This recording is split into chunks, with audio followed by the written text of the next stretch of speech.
for millennials out there, many of the followers of the factual feminist are college age or younger, and they may have been in schools, universities where conservatism was denigrated or simply not represented. So how do you define conservatism and what are its virtues? Well, this has been my life's work to define conservatism. At a certain stage, I realized that I was a conservative without knowing quite what it was.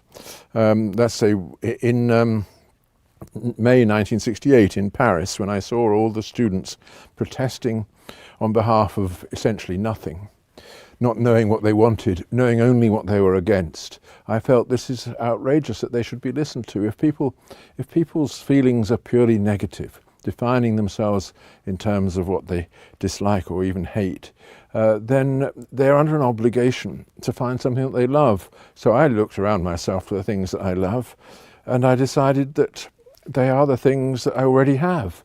Our civilization, the rule of law, the ability to close a door and be secure behind it. All those that we take for granted. The benefits of civilization. Exactly, but they were threatened then by these crazy students who had all these benefits. Yes, it was very much an upper middle class uprising. Yes, exactly. Well, I observed it from my mansard in the street below in Paris, and it was a revolution supposedly against the bourgeoisie on behalf of the working class.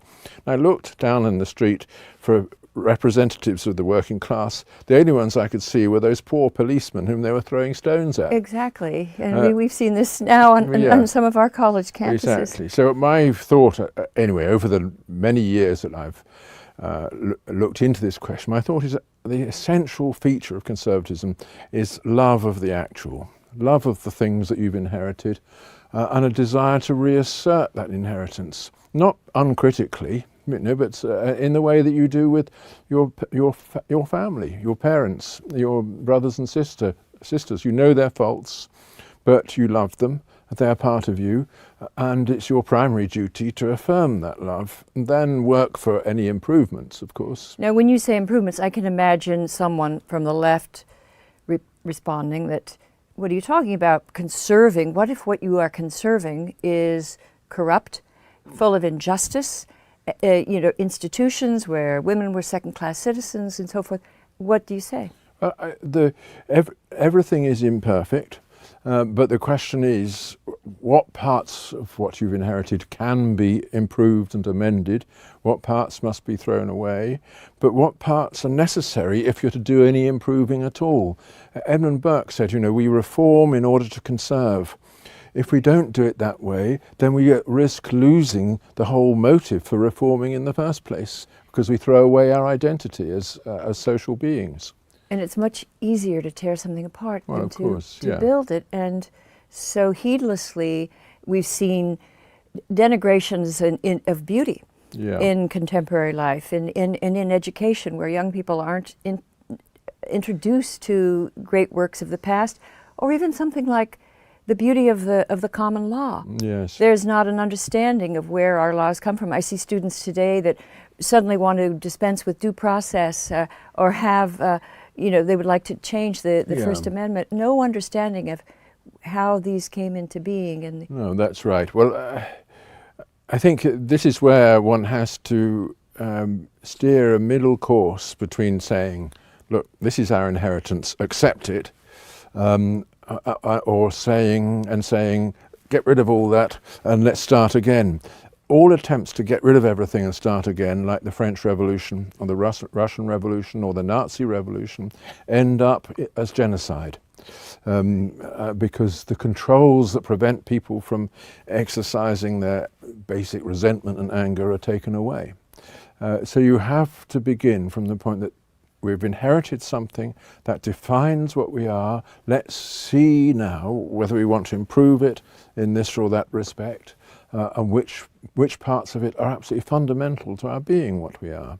And you mentioned the common law, which of course is part of the shared inheritance of my country and yours, which most young people don't fully understand. They don't see the amazing achievement of a legal system that has grown out of the resolution of individual conflicts and then the extraction of principles from that, so that it's sensitive at every point to the actuality of human beings. And developed organically from Exactly. the ground up, rather Yeah. than from on high. Yeah, imposed. See, but it's a natural instinct in intellectuals, and the reason why intellectuals are so dangerous is to impose things from on high. To say, look, we understand everything. We've got the answer to the human problem. Here are the principles. Those are going to be accepted, and we'll deduce from that the application in the individual case. And that's the opposite of how human conflicts are resolved. The principles are deduced from the particular case and not the other way around. Not the other way around. And you have seen this, for example, in the area of art and art history, how there was a tradition of beauty and works of genius, and younger people were taught to appreciate and younger artists to emulate. And then suddenly there were, well, it wasn't sudden, but there was a gradual move in modernity and then post-modernity, and something was lost. And you've talked about this in... Yeah, this is something that has troubled me, because I've always been interested in the arts. And for me, when I was growing up, I was, like many of my generation, I was looking for something that would represent the civilization that had almost destroyed itself in the Second World War. You know, what was so great? What is the symbol of that I would really want to hold on to? Of course, art, music, and literature became symbols for me. And then I was faced, as all my generation were faced, with the strange puzzle that at a certain stage artists themselves seem to be turning against their vocation. The vocation of art, as I see it, is to produce beautiful things through the beauty of which we understand our own predicament. You know, the human condition, as we know, is full of woes, full of tragedy, and full of mystery. and one of the tasks of art is to reconcile us to this, to show that in the very depths of despair there is beauty which redeems us. And all the great art of the past, you know, right up to Van Gogh and Cézanne and so on, was devoted to this transcendental goal. Suddenly there was a kind of culture of repudiation that came about, and that we don't want this, we can't do it, therefore we're going to condemn it. And you get art like de Kooning and people like that, which became very fashionable in America, devoted to the goal of desecrating the human condition rather than redeeming it.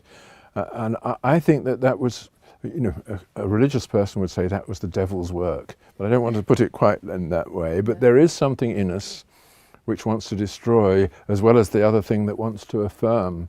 And art is particularly vulnerable to this, because, you know, let's face it, at a certain stage in our civilization, the artist became a kind of hero. He was adulated, he was made into the representative of the human spirit for our times.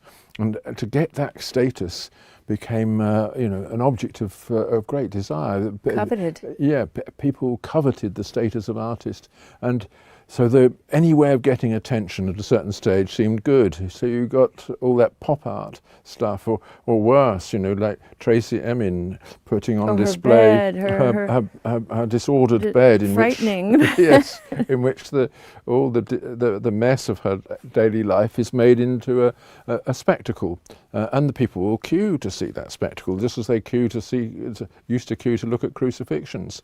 But it doesn't follow that the thing is beautiful, and it doesn't follow that they'll go away from this improved or in any way made to reflect on their own condition and be reconciled to it.